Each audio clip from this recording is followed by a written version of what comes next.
오늘은 레위기 10장의 말씀을 보도록 하겠습니다. 이 레위기는 하나님과 우리의 관계에서의 거룩이 무엇인가를 가르쳐주는 내용인데요. 모든 제사는 거룩함으로 하나님께 드려지는 것입니다. 이 레위기 10장부터 이제 하나님께서 이 제사장으로서 아론과 아론의 아들들을 제사장으로 위임하시는데, 그리고 9장에서는 이 아론이 첫 하나님 앞에 제사를 드립니다. 그리고 이제 10장에서는 아론의 아들들이 하나님 앞에 제사를 드리는데요. 여기서 큰 문제가 생깁니다. 아론의 두 아들이 제사를 드리다가 그곳에서 즉사를 당합니다. 그것을 통해서 거룩이 무엇인가를 우리에게 다시 깨닫게 하시고요. 하나님이 거룩하시니 우리도 거룩함으로 하나님께 나가야 한다. 그것을 가르쳐 줍니다. 오늘도 이 말씀을 통해서 하나님의 거룩이 손상되지 않도록 우리가 어떻게 살아야 하는가, 그리고 거룩이 무엇인가를 깨달을 수 있는 저와 여러분 되기를 주님의 이름으로 축복합니다. 10장 1절에 아론의 아들 나답과 아비후가 각기 향로를 가져다가 여호와께서 명령하지 아니하신 다른 불을 담아 여호와 앞에 분향하였더니, 이 분향은 하나님 앞에 불을 피우는 것입니다. 그러니까 이것을 하나님의 명령으로 수행하는 것이죠. 그런데 문제는 이 아론의 두 아들이었던 나답과 아비후가 다른 불을 사용한 겁니다. 그러니까 도구도 똑같았고 그 다음에 장소도 똑같습니다. 다른 불이라는 것은 장소를 떠나서 다른 곳에서 불을 붙여온 거죠. 그러니까 이것은 모든 게 다 맞다고 하더라도 한 가지를 의식 없이 행한 겁니다. 이것이 거룩을 손상한 겁니다. 2절에요. 불이 여호와 앞에 나와 그들을 삼킴에 그들이 여호와 앞에서 죽은지라. 불이 하나님으로부터 나왔답니다.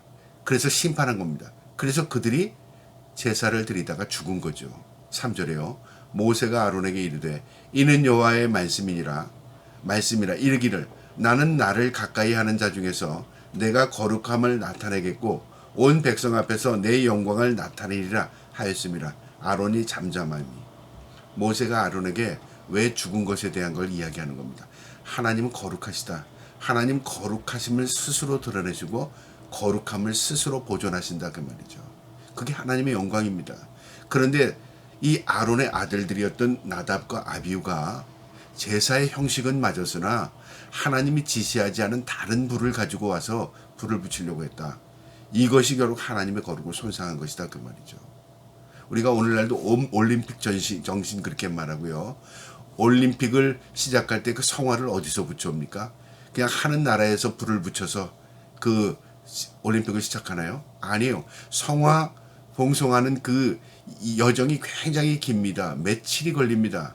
이것은 그리스에서 시작됩니다. 그 불을 그리스에서 붙여옵니다. 그리고 그 불을 붙여서 이제 나라로 이동하는 거죠. 때로는 배로, 때로는 비행기로, 때로는 사람이 뛰고 달리고, 이런 여러 가지 과정을 통해서 올림픽이 거행하는 나라에 불을 붙여 이동합니다. 여러분, 이건 무엇이죠? 정신입니다. 정신. 어디에서 시작했느냐, 그 말이죠. 이 제사의 정신, 바로 하나님 앞에 거룩함의 정신이 뭐냐면 하나님으로부터 시작했다, 그 말이죠. 그런데 임의대로 아무 의식 없이 나답과 아비후가 행한 이 행동이 결국 자기에게 죽음으로 모는 겁니다. 그런데 이것이요, 그들은 죽었다 두렵지만 하나님의 편에서는 뭐냐면 거룩을 손상한 겁니다. 그래서 모세가 가르쳐 준 겁니다. 나는 나를 거룩하게 하는 자 중에서 내가 거룩함을 나타내고, 하나님 거룩함을 드러내신답니다. 온 백성 앞에서 내 영광을 나타내리라. 하나님의 영광이 나타나는 겁니다. 그러니까 우리가 영광의 그 빛 가운데 있으려면 우리도 거룩한 존재로 서야 되는 것이죠. 우리가 어둠에 있으면서 빛 가운데 설 수 없습니다. 4절에요. 모세가 아론의 삼촌 우시엘의 아들 미사엘과 엘사반을 불러 그들에게 이르되 나와 너희 형제 둘을 성소 앞에서 진영 밖으로 메고 나오라 하며, 그들이 죽어서 성소에 누워 있습니다. 그 시신을 메고 나오라고 사촌 형제들에게 말한 겁니다. 그들도 제사장이죠. 들어가서 그 시신을 메고 나왔습니다. 5절에요. 그들이 나와 모세가 말한 대로 그들을 옷 입은 채 진영 밖으로 메어내니, 이제 진영 밖으로 메어 나간 겁니다. 그러니까 이제 생각지도 않은 이 하나님 앞에 드려진 제사 앞에서 제사장 둘이 죽은 겁니다. 그러니까 슬퍼할 수밖에 없잖아요. 그런데 그게 아닙니다. 6절에요. 모세가 아론과 그의 아들 엘라살과 이다말에게 이르되 너희는 머리를 풀거나 옷을 찢지 말라. 그리하여 너희가 죽음을 면하고 여호와의 진노가 온 회중에게 미침을 면하게 하라. 오직 너희 형제 이스라엘 온 족속은 여호와께 치신 불로 말미암아 슬퍼할 것이니라. 무슨 말을 하냐? 모세가요 아론의 다른 두 아들 엘르아살과 이다말에게 너희 형제가 죽은 것에 대해 슬퍼하지 말라. 이것은 하나님께서 거르고 손상한 것 때문에 그들이 죽게 된 것이다 그 말이죠. 그러니 너희가 슬퍼하게 되면 또 이스라엘 백성들이 그걸 보고 또 배운다, 슬퍼한다 그 말이죠. 그럼 결국 하나님께 드리는 이 제사가 흐트러진다 그 말이죠. 거룩이 무엇인지를 모르고 이들은 그저 그 행위만 생각하게 된다 그 말이죠. 그러니까 너희가 두렵고 떨림으로 하나님 앞에 서라. 그리고 형제의 죽음을 슬퍼하지 마라. 백성들이 제사장의 죽음을 슬퍼할 것이다 그 말이죠. 그러니까 제사장이 얼마나 책임감이 무거운지 알죠.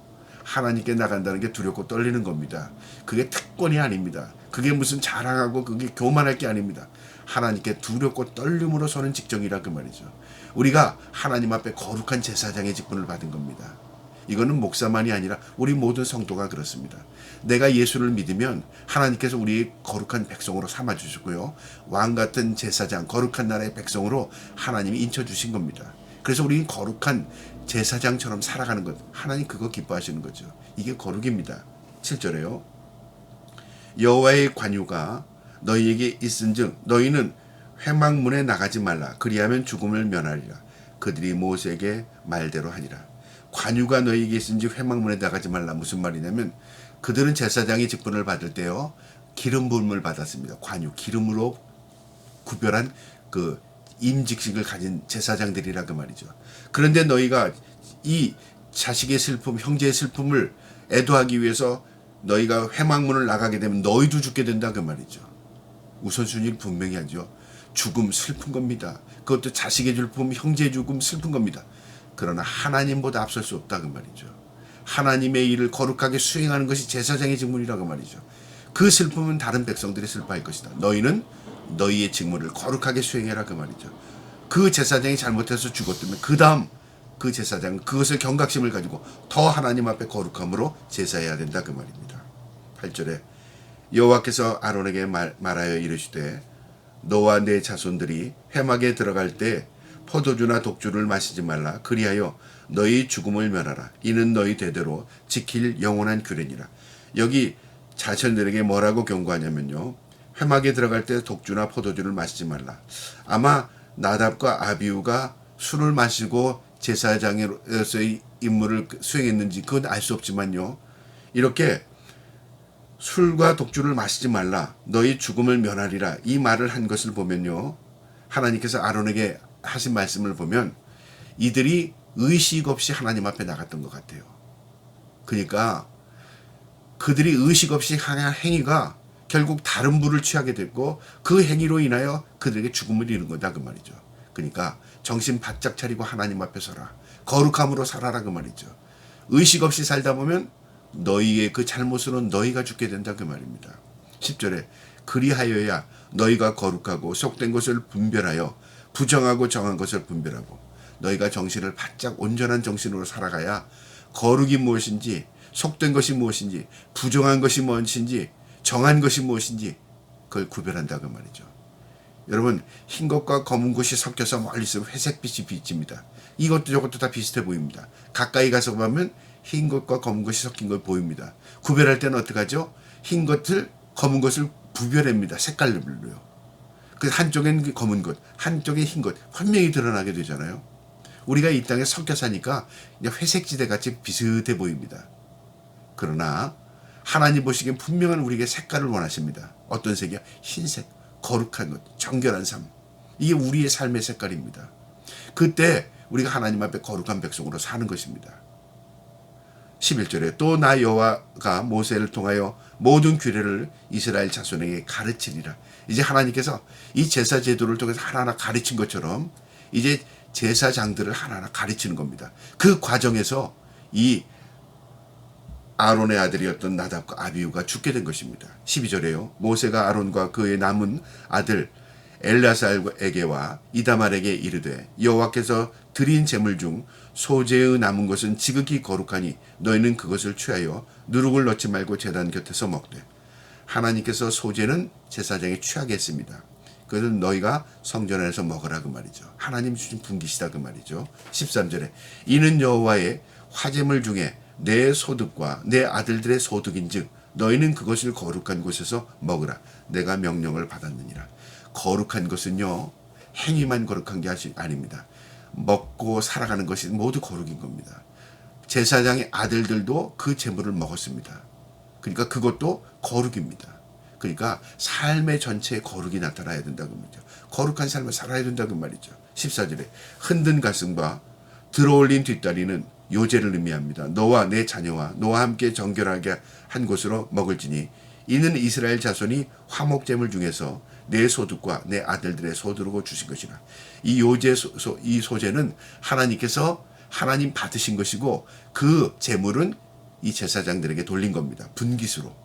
그 양식이 된 거죠. 15절에 그 들어올린 뒷다리와 흔든 가슴의 화목제는 화제물의 기름과 함께 가져다가 여호와 앞에 흔들어 요제를 삼을지니 이는 여호와의 명령대로 너와 내 자손이 영원한 소득이니라. 하나님이 주신 것입니다. 하나님께 바칩니다. 그렇게 하고 그 다음에 그것을 취해서 그들의 소득으로 삼았다. 그들의 삶으로 그것을 취했다 그 말이죠. 16절에 모세가 속죄죄 드린 염소를 찾은즉 이미 불살한지라 그가 아론의 남은 아들 엘르아살과 이다말에게 노하여 이르되. 이제 또 속죄에 대한 부분인데요. 백성들을 속죄하기 위한 속죄제입니다. 이 속죄는 피를 제단에 바르고 그 다음에 이 고기는 제사장이 취하는 겁니다. 하나님 그렇게 가르쳐 주셨습니다. 그런데 이 자식들이 이 속죄 제물을 그냥 통째로 다 불살라 버린 겁니다. 그냥 화재로 불사른 겁니다. 그걸 듣고 모세가 화를 낸 겁니다. 19절에요. 이 속죄 제물은 지극히 거룩하거늘 너희가 어찌하여 거룩한 곳에서 먹지 아니하였느냐. 이건 너희에게 구별한 것이다. 왜 먹지 않았느냐 그 말이죠.